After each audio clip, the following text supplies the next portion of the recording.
Erev Tov.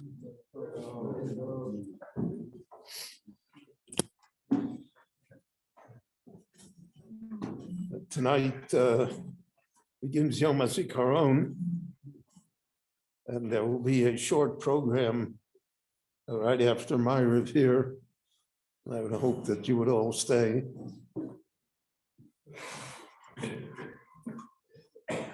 We say a pasuk in the Novi.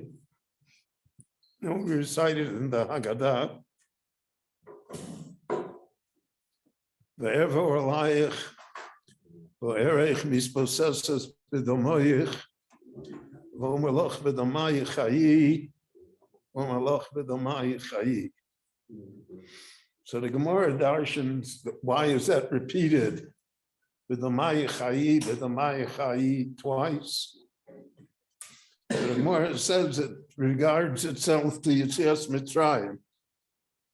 And the first B'domayich chayi is the Dam Mila. And the second is the Dam Pesach. So that is the reason for the repetition. We have another pasuk says, Ki yom tzeischo meretz Mitzrayim arenu niflos.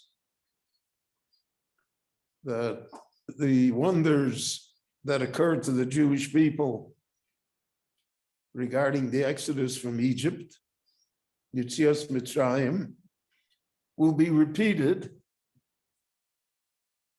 at the time of the beginning of the redemption of the Jewish people from exile and the return of the Jewish people there to Israel. So,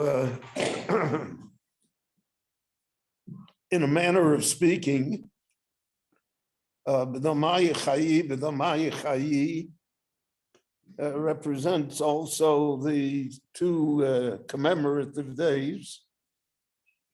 That one that we underwent last week, which was Yom HaShoah, and the other one is the one that comes tonight and tomorrow, the Yom HaZikaron. So the first B'domayich chayi is the Dam Mila. That's the blood that is shed simply because the person is Jewish. And we see how current it is. The world can't forgive us for being Jewish. So therefore, they have to accuse us of all sorts of things so that the victim becomes the perpetrator and the innocent become the guilty. When I was the head of my yeshiva in Muncie, so there was that was a period when there was a Russian aliyah to the United States, and Rabbi Neuberger, Zichrono Livracha, who was the head of the Baltimore yeshiva of Ner Yisrael, and was really one of the great Klal Yisrael Jews of that age. So he organized that every yeshiva in America should take a certain number of Russian teenagers to put them into the yeshiva high schools.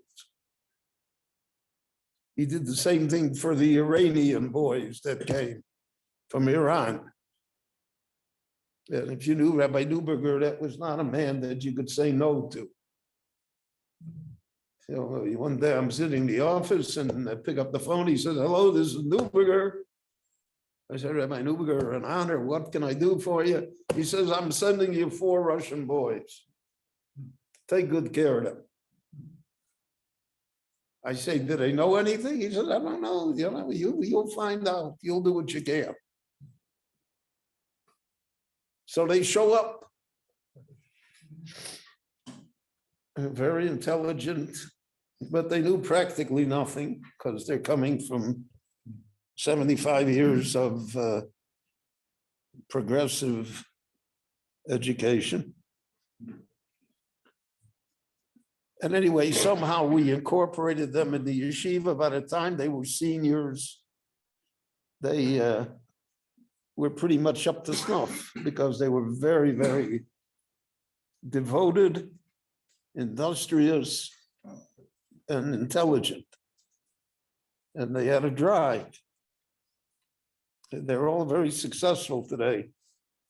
And Baruch Hashem, they're all have Jewish families in the full sense of the word. When they came, none of them were circumcised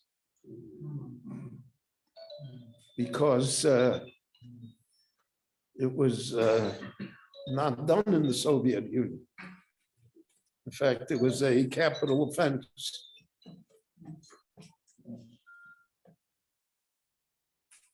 So we had discussions, Rabbi in the yeshiva and I, what to do. And over the first year or two, we were successful that the parents of 3 of the boys agreed to the circumcision. And we had a religious urologist in the hospital in Muncie, in Spring Valley in Suffolk, the Catholic hospital, and they arranged for the Mila, and it was fine. The 4th boy, who was really the star of the group, the parents would not agree. They said, under no circumstances. Can't go against the parents.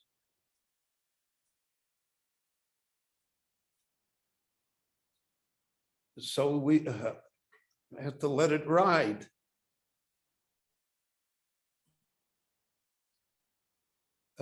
Came to 12th grade, and they're all applying to go to Israel to yeshivot.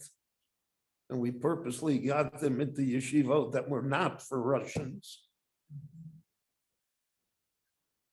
And because this young man did so well on his bechina, and he made such an impression, so he was easily accepted to a very good yeshiva here in Israel. But he's not circumcised. So I called in the parents and I explained to them the necessity, the identity to the Jewish people, the covenant of our father Abraham. I mean, I exhausted all of my persuasive skills upon them. The father said, no, you're not going to do it. This boy was scheduled to be the valedictorian at the graduation. So I got a valedictorian that's an oral. I can't publicize that. And I was really torn. Yeah, I didn't know what to do. And by that time, Rabbi Yaakov was no longer available to me to speak to, and I didn't know who to speak to about it.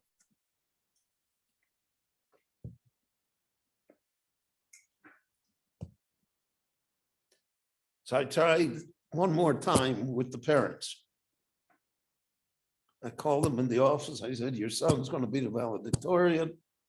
It's going to be a moment of great honor, and look what you accomplished. And he's going to yeshiva in Israel, and he'll give you Jewish grandchildren and great grandchildren. What a nachas it'll be. But you have to take care of this problem. I said, I have the anesthesiologist that's willing to do, it won't cost you anything. The urologist will be the moil, and it'll be, it's not dangerous. So the father said to me, Rabbi, he said in his Russian accented English, he said, when the Nazis came to our village, they took all of the males and they stripped them down. And whoever was circumcised, they shot him on the spot.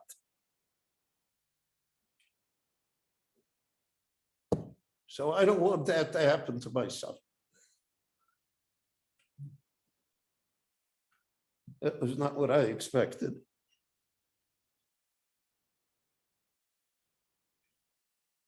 And I don't know, how do you answer that?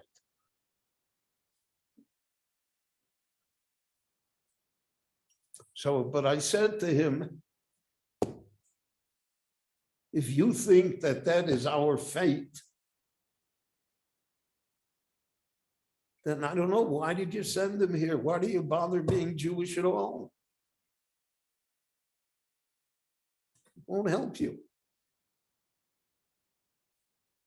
They'll find out your name, that your real name is Abramovich or something, and they'll take care of you.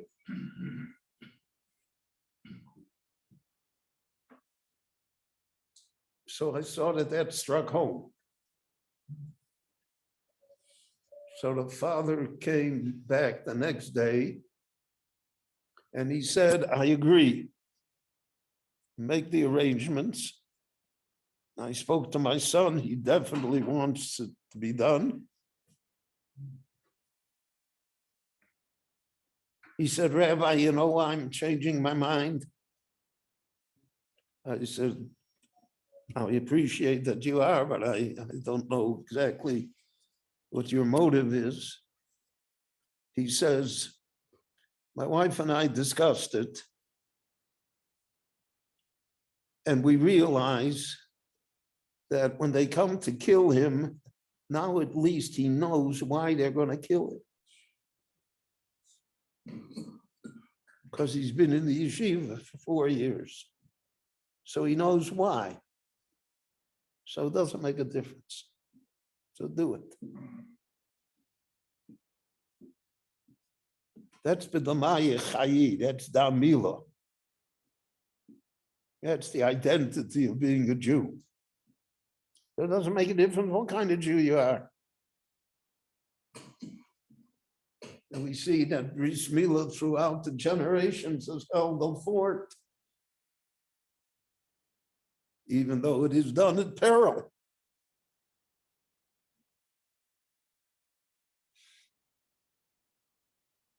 And the second B'damaya Chayi, which is the Dam Pesach, is the Dam of Cherus.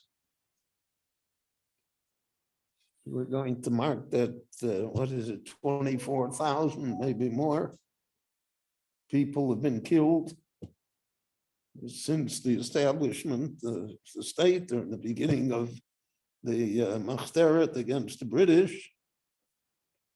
But if you count over the century that the Jewish people have been here from the beginning, from the late 19th century till today, look how much blood has been shed on behalf of the fact that we should have a right to be here. There'll be a flyover tomorrow in Hebron. And the whole world is going nuts.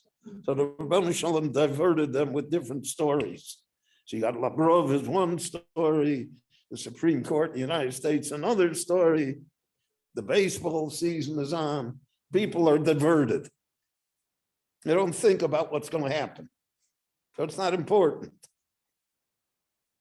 But in 1929, There was a yeshiva in Hebron, Slobodka Yeshiva, Knesset Yisrael. It came from Lita to make the yeshiva in Eretz Yisrael. And there was a pogrom. 41 Jews were killed. And the Jews were driven out of Hebron.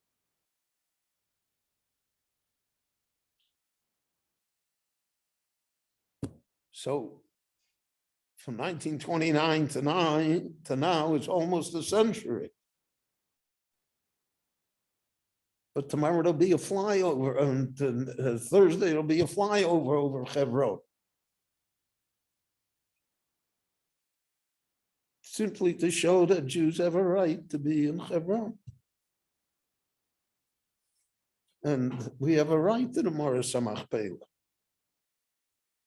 And that it's an unbroken tradition to us.